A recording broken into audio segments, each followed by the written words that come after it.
So our next presenter will be James Dingus, and he's going to be talking to us about why we should care about pawpaws.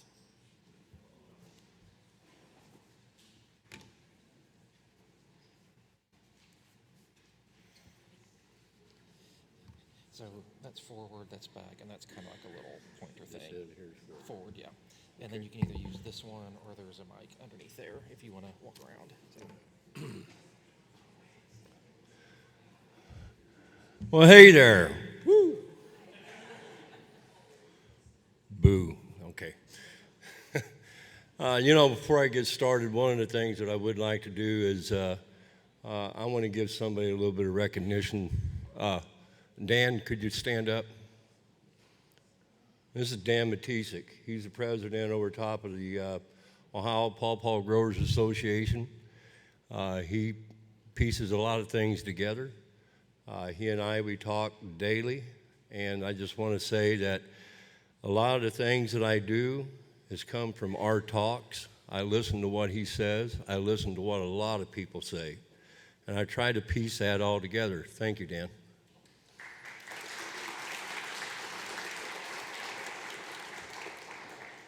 Now, a lot of these pictures you're going to see in here, I'm going to be in the picture, but it's mostly to show you the size of the tree that I'm talking about.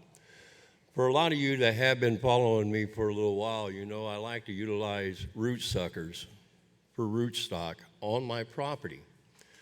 I have sold grafted trees, but I've never sold a grafted root sucker to anybody, just grafted seedlings. The root suckers is for my own personal use.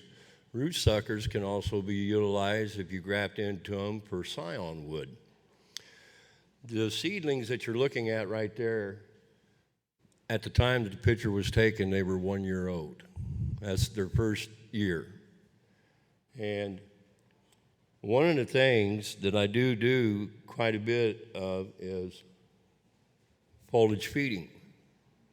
I foliage feed with a organic kelp. I'm on that regimen once a week, sometimes twice a week. I spray under the leaf. Up until this year, I had always done it at the last half hour of sunlight. Now I'm doing it the first half hour of sunlight. And I'll give you my reasoning as to why I think like this. How many of you in here deer hunt? Got any deer hunters in here? I used to deer hunt. I kind of backed off of it. Deer hunting. Whenever I deer hunted, you hunt early in the mornings or you hunt late in the evenings. That's because of thermal. The thermals from the ground in the mornings being warmer than the air temperature is falling down, it's raising up. The thermals is raising up, and it kind of sends your scent away. It's kind of like a lake turnover whenever it comes to fishing. In the fall, as time gets more and more progressive towards the fall, the bottom of the lake will actually push itself up, and the top of the lake will force itself down. And it creates turmoil. Fishing shuts down at that time, generally speaking. The way I see this, the leaves on those trees are naturally collecting minerals in my eyes and moisture from the earth as those thermals are rising. So the pores are more open at that time and more receptive than what they normally would be throughout the entire day. But the best contact is under the leaf, not the top of the leaf. And the reason being is the top of the leaf is being hit by the sun and is creating some sort of a hardening, waxiness. It's the reason why you get the glossiness of that leaf. And you see the undercarriage is not glossy. And another thing I will tell you that I've noticed about the trees, the density of the foliage. It brings out density of the foliage. And the trees are far more healthier because of that. The healthier trees is what's going to dictate whether or not you're going to have a lot of issues with insects and stuff like that. Stress in trees actually puts out a gas that ambrosia beetles can sense in the air, and it'll draw them into it. So we want to relieve stress, and the best way to relieve stress is to take care of that tree. Now, Dan sent me an article not too long ago, and I read it, and another thing that helps that tree whenever you foliage feed is during the drought period. It helps that tree to be able to handle the drought much better because it's getting some sort of nutrient. Some sort of nutrient is better than no nutrient at all. Now, I'm going to thumb through some pictures here. All my trees are foliage fed, as I said, and I utilize root suckers, as I said, for grafting a lot on my property. And that's a sunflower. That tree was grafted 5 years ago. It's only a 5-year-old tree, 5-year-old grafted tree, that is. And that was grafted onto a root sucker. And you can see how the growth in that tree is as far as the density of the leaves, how pretty. That's a beautiful tree. Although I'm not crazy about sunflower, the cultivar myself, but I still have it. That's an NC1. The scion wood, incidentally, the scion wood from the sunflower came from KSU. The scion wood from this tree came from Tom Wall. Now, Dan, when he has time to stop by the house and visit, I always see him gravitate towards that NC1, and it's because of the foliage. Now, if I was talking to people and they didn't want a bunch of fruit, all they wanted was just a tree to grow in the landscape, NC1 would be a good candidate, and it's because of the foliage is generally dark and large leaves. And another good candidate for that reason would be, from my understanding, and I just started dealing with it, is Neil Peterson's Susquehanna. They both have a uniqueness about themselves, and they're beautiful trees. And that tree is only 5 years old, and you can see it's more than twice my height.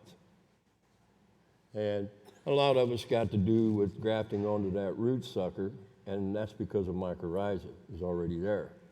And that, I mean, I just can't believe the growth I get out of transplanting or grafting root suckers. And I've transplanted a lot of them. When I first started playing around with these trees, I read articles and everything, only 10% of them will survive.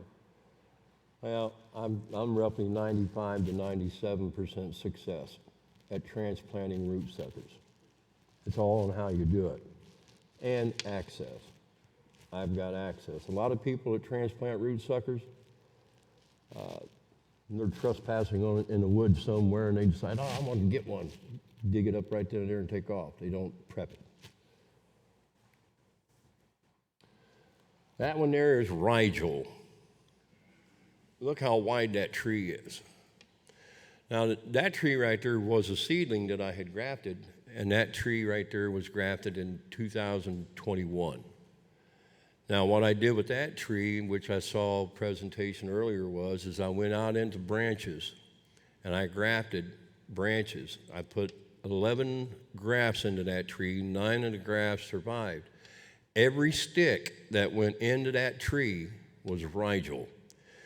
And the funny thing that I come to find is, as the scion is trying to grow, you'll have little slithers of green trying to come out below the graft. Just take your fingernail, knock it off, and eventually that tree will translate into putting all the energy into the scion and scion only. Not one piece of wood in that tree is nothing other than Rigel. Every bit of it's Rigel. There's nothing of that rootstock other than what's towards the ground. And that's probably one of the prettiest trees I've got, in my opinion. And it's because not only is it tall, it's got a good canopy. I like seeing that canopy on a tree. Not to mention it's good for the fruit, I guess, as far as the sun. This one here is a Lehman's chiffon. That tree right there was grafted last year. Look how much growth I got out of that. Now, normally whenever I graft, I don't like using one bud, and I normally don't like going beyond 2 buds. And the reason being is because I want that tree to have a good balance to it. If I do one bud and the branch grows out in one direction, I'm taking balance away from the tree. If I use two buds, two separate directions, I'm keeping balance within that tree. That's part of Mother Nature. Mother Nature is a balanced entity in my eyes. Well, that tree I used 3 buds, and it was a bark graft. If you look at a bark graft, you're putting it on one side of the bark. Your rootstock is bigger than your scion. And what I did purposely was I put 2 buds on there with 2 buds on one side, 1 bud on the other, with the expectations that I would only get 2 buds to push. I always try to make sure that I'm pushing the bud out and across that rootstock. And it's because I'm looking at balance. Now, if I turn the buds to the side to where they're growing out and away, I've got a big knock in that tree. And I don't like that. I want that tree to look more balanced.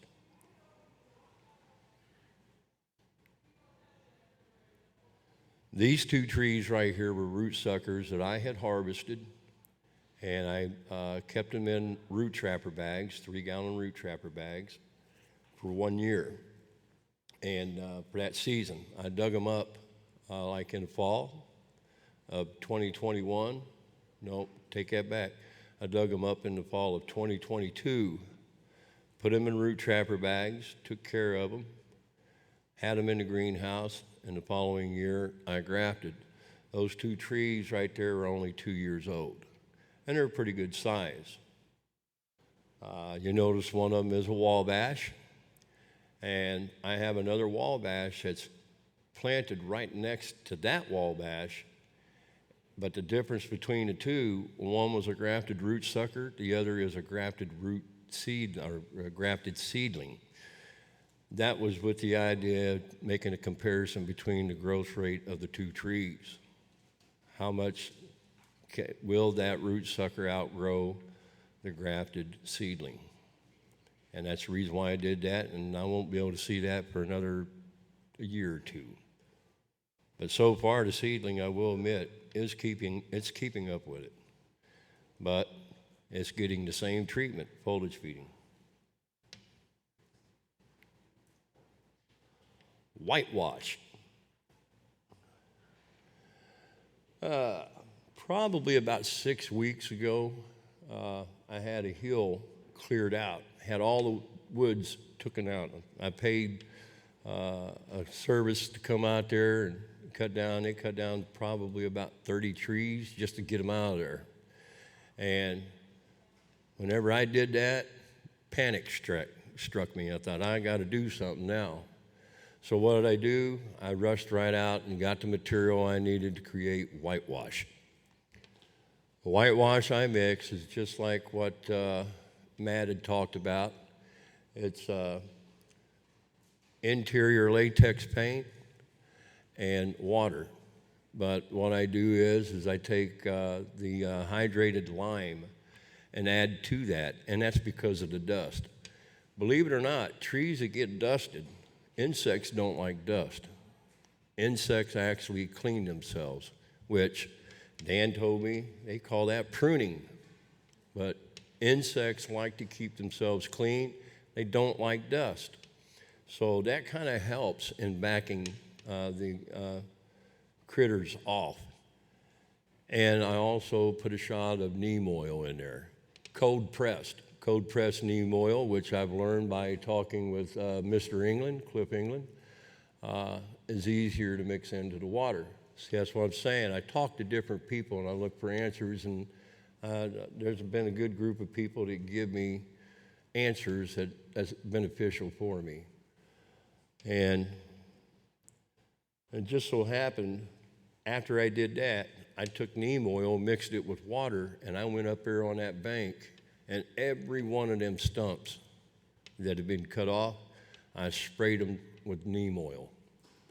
That's just to deter insects from getting there and possibly turning them back, and also to mask the odor, that gaseous odor that goes throughout the air. that the insects can detect. Now, the next picture I'm about to show you, there was an individual that got a hold of me. Jim, I need your help. I'm doing everything you told me to do. My tree, it's dying on me. Something ain't right. And I thought to myself, all right, let me put my shoes on and take a drive. He didn't live that far from me, so I zipped on over to his house real quick. We went out there and looked at the tree, and I said, buddy, I think you got some kind of infestation going on. I didn't see the indications of tooth marks or toothpicks on the side of the tree like you normally see, but that could have happened a long time ago, and the rain washed that all off. And he didn't know what to look for. Hope you got a good stomach. Ambrosia beetles. There was a whole gallery of them in there. I went to pull the tree over to take a look. I cut a limb off, and I looked, and I said, you got some type of borer going on there. And then I went to pull the tree over just a little bit to take another look. It snapped. And I wasn't giving it much force at all. And when I opened it up, not only are you seeing ambrosia beetles in there, but you're also seeing the larvae. That tree was ate to death. And right away, he said, well, what about my other tree? I said, I don't know what to tell you, brother, unless you try to do something to protect it. He goes, well, what can I do? And I said, come on down to the house, I got something for you. And I gave him whitewash, and I mixed it for him and everything, and I said, just put that on the trunk of the tree and hope for the best. I said, you'll be lucky if that tree don't already have them. Well, lo and behold, he told me the tree's still alive, and that there was back in, that incident took place probably about the middle of May, the end of May. And I was surprised the other tree wasn't hit because the two trees were right beside each other. Maybe the first tree took on stress from a late freeze or something like that. I had a mango at one time that was a beautiful tree. It was one of my favorite ones, and something got into it. And I didn't know what it was, but I decided I'm not taking no chances. I cut that tree down. I took a metal barrel, cut the top and the bottom out, set it right over top of that stump, and all the wood I threw down in there, and I set that daggone thing on fire. I don't care how much I love that tree. I ain't going to let that tree kill the rest of them. Something got into it, and I think it was because of the freeze, because I found where I live, mango, the terminal buds kept getting froze. Well, I thought about that. Well, mango was found down in Georgia, so maybe it's not as friendly as far north as what I am. That's why. That's why I care for my trees right there. That was a harvest that I took out of overlease. And I've had a few people say that they've got overlease and they've never seen fruit come out looking like that. Not out of overlease, but that was some pretty large fruit that came out of that tree. And actually, to tell you the truth, when it comes to flavor, overlease is one of my favorite. I really like overlease as far as flavor. There's a few others. I think the one that's running neck and neck would be Benson. Benson is kind of like neck and neck in my eyes when it comes to overlease. But overlease, I think, is probably one of my favorite. Any questions?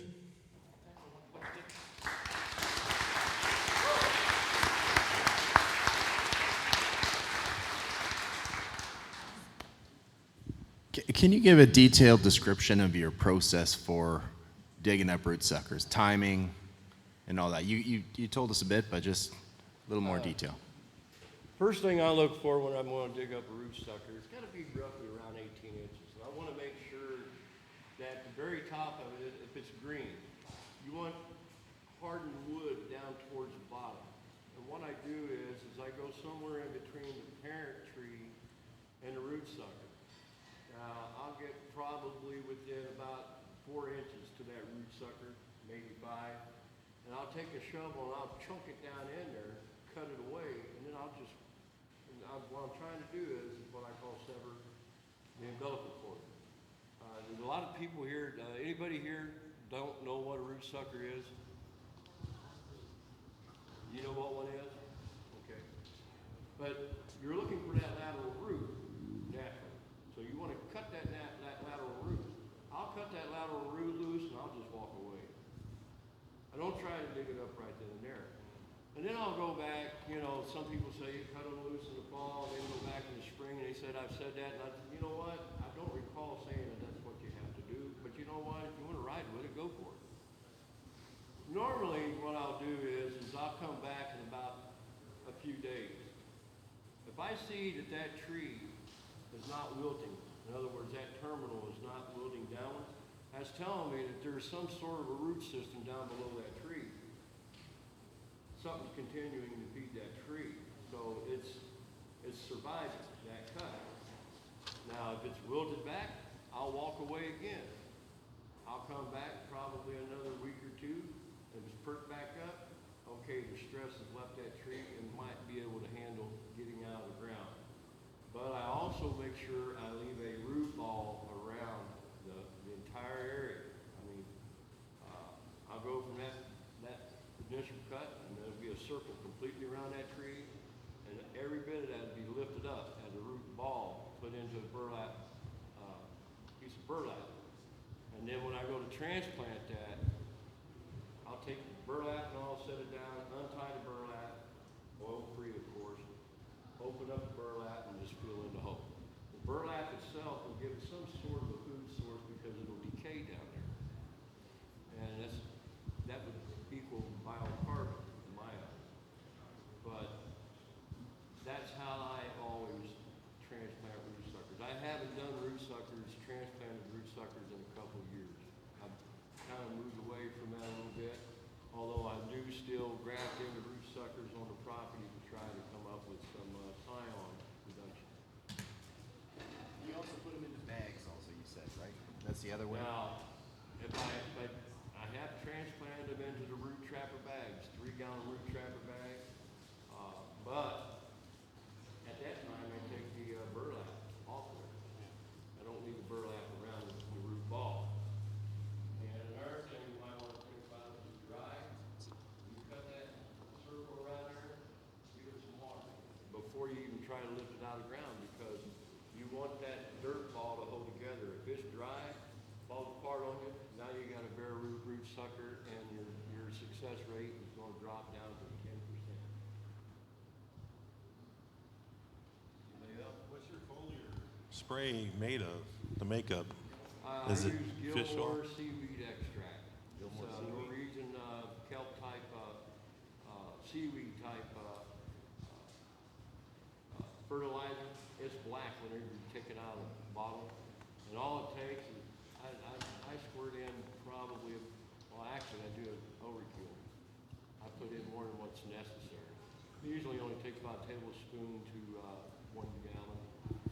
And I can foliage feed every tree on my property, plus all my seedlings in my nursery, which I've got well over